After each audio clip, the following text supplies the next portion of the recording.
借用烹饪，煮出爸爸曾经的味道。学点厨艺，是自己和家人的福气。今天我给大家做一个可以说是现在中餐里面最名贵的一个菜色，就是佛跳墙。我们先准备一副鸡骨头，还有一副鸭骨头，还有2块猪骨。取鸡骨的方法，取鸭骨的方法呢，我以前已经制作过视频了，这里就不再重复了。用鸡骨头、用鸭骨头而不用整只鸡鸭呢，主要是为了健康，减小鸡鸭皮的脂肪，同时也减轻成本，能省则省。凡是有血的食材呢，都要经过漂水，包括猪肚。猪肚主要是用上面比较厚肉的那一部分，叫猪肚丁。鸭胗呢也要漂水，海参呢是从冰箱里面拿出来的。发制海参的方法我也曾经做过一个视频，大家可以上网上搜索我的频道。鱼肚也叫发胶，它是大鱼的鱼漂，制作方法呢也是拍过视频，搜索关键词借用发胶就可以找到了。还有海螺、鹿筋、鱼唇。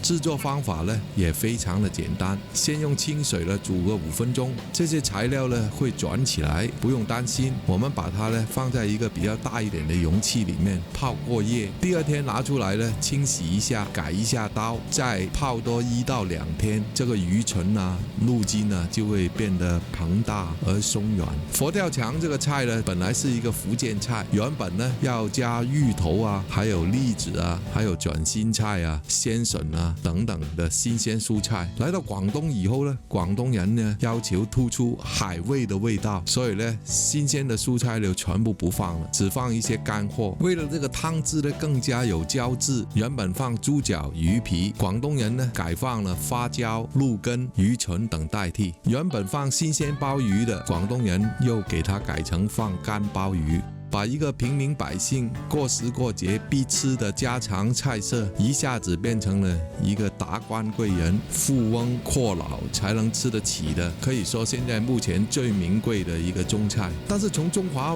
文化发展的角度呢，这种改良呢，把中国人、日本人、韩国人还有东南亚人所追求的那种美味的鲜浓的海味的味道呢，推到极致。这里顺带一提的，很多人不了解海味跟海鲜的区别。海味是海产经过10天或者是10几天的晾晒而成的干货，这个过程当中呢，海产本身的高蛋白、多种氨基酸经过发酵，产生出新的氨基酸，而散发出来的更浓烈的海味的风味。所以广东人的佛跳墙呢，一定要放干鲍。如果经济负担不起的话呢，可以像我这样放一些30头以上的鲍鱼，还有一些小一点的鱼翅，这样就可以大大的节省成本，而且呢还不会影响佛跳墙整体的味道。当然了，无论如何调整，这个菜还是贵价的菜色，不可以天天吃了。大时大节1年吃1次还是勉强能够承受的。由于食材太过名贵，60、70年代的佛跳墙在广州呢基本上是绝迹的。70年代后期，中国开始呢同西方国家的关系正常化，大量的日本人、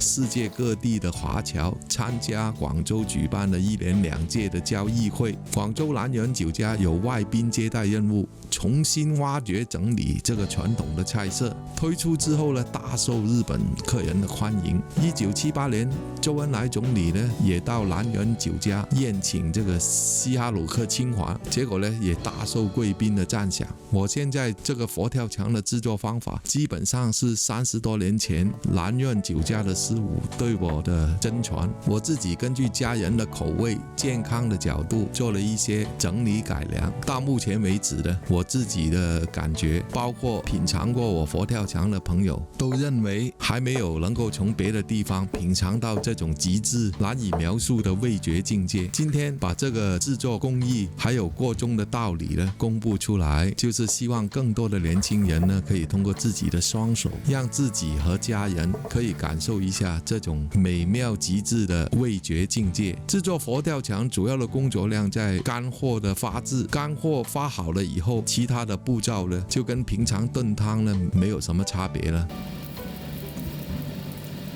先用姜葱蒜起锅炒一下骨头，再加入发雕酒，加水煮15分钟，把骨头和汤胆全部倒入炖盅的底部，再用缩孔的隔碟隔开。如果没有，也可以用煲汤的纱布包着骨头放下去也可以。然后依次放入猪肚、鸭胗、鹿筋、鱼唇、火腿、海螺、冬菇、干贝、鲍鱼、冬笋、虫草花。这些先放进去的食材呢，都可以经受长时间的炖煮而不会溶烂。盖上盖子，等5个小时。要点就是炖盅呢一定要够大，材料一定要够多，时间一定要够长。这个过程让里面多种食材所散发出来的味道呢，充分的混合，从而产生出一种新的独特的香味。炖好之后呢，炖盅底层的鸡鸭猪骨头呢全部捞走，重新铺排。把剩下的鱼翅、海参、鱼肚、蛤蛋这些已经发制好的、容易煮烂的食材呢，全部放到炖盅的上面。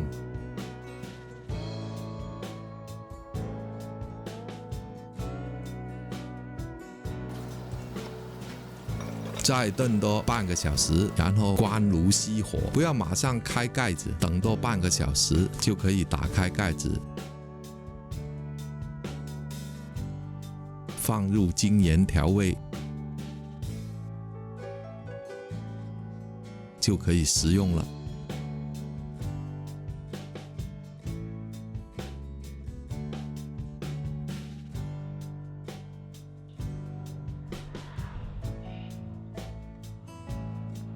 我的频道还有更多其他视频，欢迎搜索观看。喜欢我的朋友，请帮我点赞、评论、转发、加关注。下次再见。